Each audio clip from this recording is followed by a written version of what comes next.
आता शरद पवारांऐवजी यशवंतराव चव्हाण यांचा म्हणजे वारसा किंवा त्या पावलावर पाऊल टाकलं तर पूर्णपणे अजित पवार गटाने शरद पवार यांना बाजूला केलं असं म्हणायचं नाही. दोन गोष्टी भिन्न आहेत. मी कालही म्हटलं आजही म्हटलं की आदरणीय पवारसाहेब पक्षाचे संस्थापक अध्यक्ष आहेत. मुद्दा केव्हा आला की ज्या वेळेला एक भूमिका आम्ही सर्वांनी स्वीकारली ती लोकशाहीच्या माध्यमातून पक्षांतर्गत लोकशाहीच्या माध्यमातून स्वीकारली.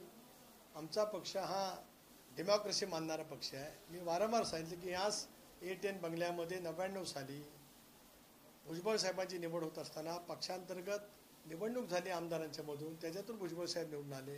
2004 सालामध्ये सुद्धा R.R. पाटील साहेब जे निवडून आले, उपमुख्यमंत्री झाले, ते सुद्धा पक्षांतर्गत आमदारांच्या मतदानातून झाले. यावेळेला पक्षाच्या 90% आमदारांना वाटलं की आपण सरकारमध्ये सहभागी व्हावं. ते आत्ता वाटलं.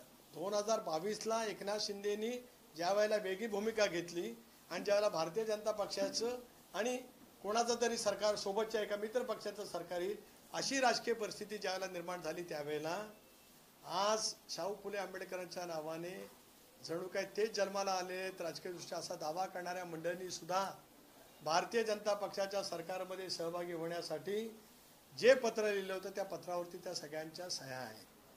महाराष्ट्र विधानसभेचे, विधान परिषदेचे सगळे आमदार, मंत्रिमंडळातील उद्धव ठाकरेंच्या मंत्रिमंडळातील सगळे मंत्री या सर्वांनी म्हणून त्याला पत्र लिहिलेलं होतं की भाजप प्रणित सरकारमध्ये सहभागी व्हावं.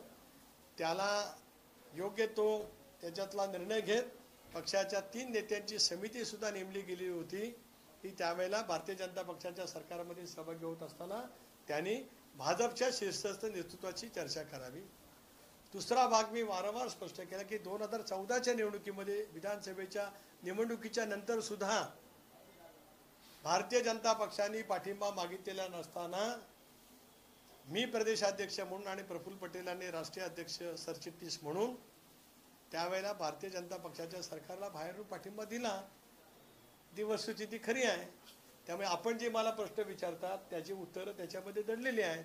आणि म्हणून ज्यांनी कोणी ट्विटच्याद्वारे भावना व्यक्त केली असतील त्यांनी या प्रश्नाच्या बाबतीमध्ये जर का अधिक माहिती सांगितली तर महाराष्ट्राच्या राजकारणामध्ये चांगला प्रकाश पडेल.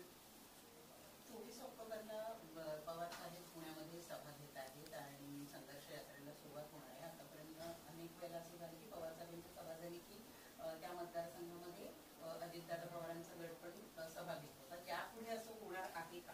त्यापुढे अशी सभा घेतली जाणार? एक असं आहे की आम्ही 2 सभा उत्तरदायित्व सभा म्हणून घेतल्या.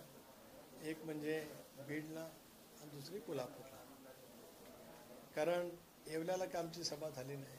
परवा आम्ही कळवणला त्या ठिकाणी गेलो. ते विकासाच्या मुद्द्यावरती पक्ष संघटन मजबूत करण्याच्या दृष्टिकोनातून आम्ही त्या ठिकाणी गेलेलो आहोत. आता हा युवा संघर्ष यात्रा, कोणाशी संघर्ष, कसला संघर्ष ते आता आपल्याला कळेल. कारण याच युवा संघर्ष ज्यांनी यात्रा काढल्या त्यांनी भाजपच्या सरकारमध्ये सहभागी होण्यासाठी पत्र दिलं आहे, सही केलेली होती. नव्हे तर राम शिंदेनी त्यांना काही प्रश्न विचारले होते, त्याची काही उत्तरं अजून महाराष्ट्रातल्या तमाम जनतेला मिळाली तसं काय कुठं दिसत नाही. त्यामुळे पुण्याला सभा घेण्याचं काय आमचं मानस नाही. पुण्याला तर अजितदादांचं एक जो रोड शो झाला रविवारच्या दिवशी पुण्यनगरीमध्ये पुणेकर इतकं अभूतपूर्व स्वागत करतात. मला असं वाटतं हे भाग्य अजितदादाच्याच नशिबी आहे. कारण पुणेकरांनी त्यांच्यावरती विश्वास दाखवलेला आहे.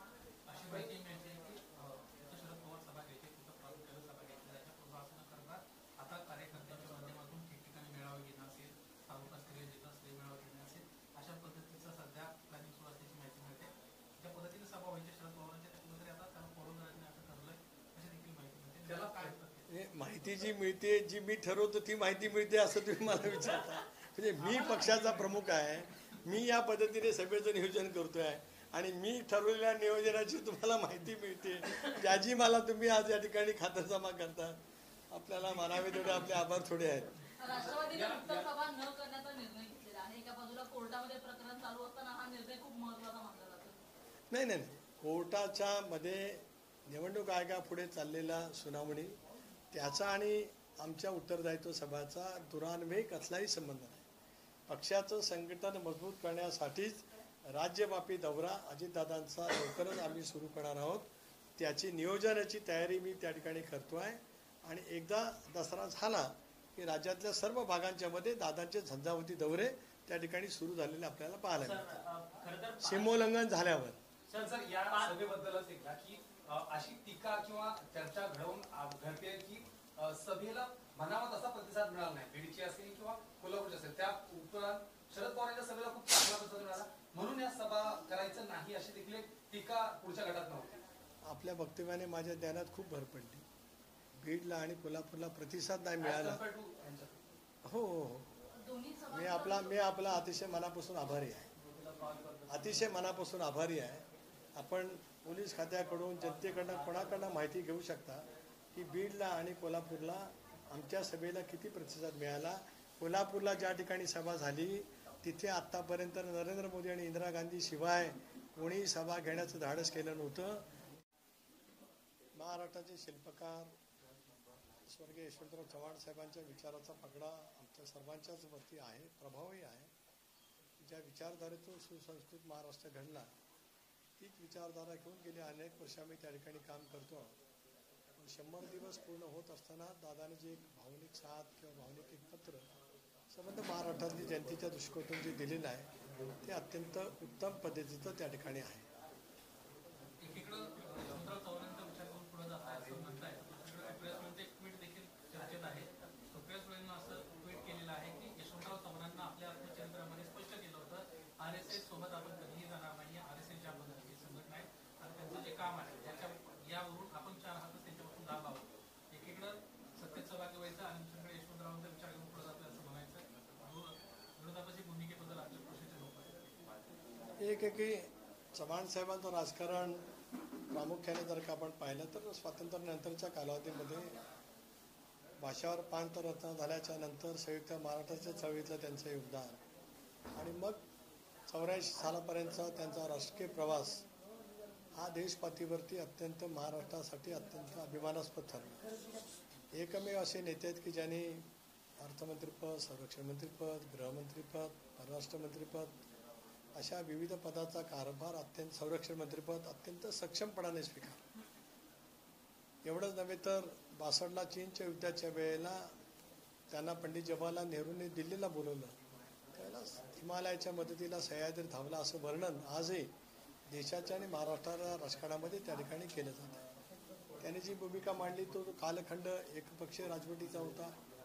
त्यानंतर आपण सुद्धा पाहू शकतो की अनेक वेळेला राज्यामध्ये आघाडीच्या सरकारची अपरिहार्यता आली. जो विचार चव्हाण साहेबांनी मांडला तो त्यावेळेच्या राजकीय परिस्थितीच्या अनुषंगाने होता. परंतु त्याच्यानंतर जर का आपण पाहिलं प्रामुख्याने 1989 सालापासून या देशामध्ये आघाडीच्या सरकारची अपरिहार्यता आली. 78च्या आसपास एक आघाडीचं सरकार झालं ज्याच्यामध्ये आदरणीय चव्हाण साहेब या देशाचे उपपंतप्रधान झाले. ज्या वेळेला जनता पक्ष फुटला 20 सदस्याच्याच भूमिकेतून त्यावेळेला ते राजकारण आलं. पण 89 सालापासून जर का आपण पाहिलं तर देशातल्या आघाडीच्या राजकारणामध्ये सुद्धा एकेकाळचा बिगर काँग्रेस पक्ष म्हणून इतर सगळे पक्ष एकत्रित यायचे. नंतर बिगर भाजपा असे पक्ष आज इंडिया आघाडीच्या नावाने एकत्रित येतात. पण याच्यातील अनेक पक्ष ज्यांची राजकीय आयडिओलॉजी पूर्णपणाने भिन्न आहे, विरोधाभासाची आहे, त्या पक्षांनी सुद्धा वेगवेगळ्या राजकीय पक्षांना पाठिंबा दिल्याचं आपण त्या ठिकाणी पाहतो. 89ला सुद्धा अशी 2 सरकार आली. 91ला नरसिंहरावचं सरकार आलं. त्यावेळेला सुद्धा नरसिंहरावच्या सरकारला पाठिंबा देणारे पक्ष मूळ काँग्रेसच्या विचारधाराच्या टोकाच्या विरोधात असलेल्या पक्षांनी सुद्धा काँग्रेस पक्षाला म्हणजे नरसिंहरावांना पाठिंबा त्या ठिकाणी दिला. 99, 96, 98, 99 या 3 कालावधीमध्ये 3 निवडणुका झाल्या. त्यावेळेला वेगवेगळी सरकार आली. त्यावेळेला सुद्धा अशाच वेगवेगळ्या राजकीय पक्षांनी भिन्न विचारसरणीच्या राजकीय पक्षांनी त्यावेळेला त्या ठिकाणी पाठिंबा दिला. नव्हे तर 78 साली पुलत ज्यावेळेला स्थापन झालं त्यावेळेला सुद्धा अशोक अडवाणीजी, उत्तमरावजी पाटील त्या सरकारमध्ये त्या कालावधीमध्ये सुद्धा होते. म्हणून आज जो काय दावा त्या ठिकाणी केला जातो आहे तो केवळ चव्हाण साहेबांचा विचार पुढे घेऊन जे मत दादाने व्यक्त केलेलं आहे त्याला केवळ तांत्रिक अर्थाने छेद देण्याचा प्रयत्न केला जातो आहे एवढंच मला या ठिकाणी या निमित्ताने सांगायचं आहे. चव्हाण साहेबांच्या विचारधारेवरतीच आज आम्ही त्या ठिकाणी वर्षानुवर्ष काम करत आलो आणि पुढे त्या ठिकाणी काम करत राहू. भाव स्पष्ट आहे की महाराष्ट्राच्या राजकारणामध्ये सुद्धा आता एकपक्षीय राजवट नाही आहे. महाराष्ट्राच्या राजकारणामध्ये सुद्धा आघाडीच्या राजकारणाची अपरिहार्यता आहे. पण तसं असेल तर मग आम्ही 2019 सालामध्ये कुठल्या विचारांनी शिवसेनेबरोबर युती केली, त्याचं उत्तर काय? 2019 सालामध्ये शिवसेनेशी युती करत असताना कुठला विचार आम्ही सर्वांनी म्हणून त्या कालावधीमध्ये स्वीकारला होता, त्याचं सुद्धा उत्तर जर का कोणी दिलं तर मी त्या बाबतीमध्ये समाधान करण्याचा प्रयत्न करेन. मी हेच पुढे म्हणणार होतो की अजितदादांनी कुठेतरी एक आंदोलन निर्देश देखील केलेले आहेत. सध्या आपण या सरकारमध्ये का स्थापन झालो आहोत याचं उदाहरण करताना तत्कालीन ज्या मागे घटना घडल्या त्याचा देखील उल्लेख त्या निमित्तानं त्यांनी केलेला आहे. कुठेतरी पुढील सरकारच्या स्थापनेसंदर्भात देखील त्यांना म्हणण्याचं या पत्रातून स्पष्ट होतं. एक असं आहे की दादांचं पत्र स्वयंस्पष्ट आहे. राजकीय अनिवर्थ त्यांना जो काढायचा असेल प्रत्येकाला तो काढता येऊ शकतो. पण मी आज थेटपणाने या ठिकाणी बोलत असताना आपल्याला सांगतोय की आघाडीच्या राजकारणाची अपरिहार्यता ज्यावेळेला येत असते त्यावेळेला असं घडत असतं. कधी स्वप्नातही असं वाटू शकतं का कोणी काँग्रेसजनांनी मला आज या ठिकाणी उत्तर द्यावं की सोनिया गांधींच्या नेतृत्वाखालचा काँग्रेस पक्ष उद्धव ठाकरेंच्या नेतृत्वाखालच्या शिवसेनेला नुसता पाठिंबा नव्हेच तर त्यांना मुख्यमंत्री बनवण्यासाठी त्या ठिकाणी मदत करू शकतो आणि त्या सरकारमध्ये सहभागी होऊ शकतो. हे कुठल्या राजकीय विचारधारेमध्ये बसतं, त्याचं उत्तर जर का कोणीतरी दिलं तर आमच्या ज्ञानात भर पडेल. पण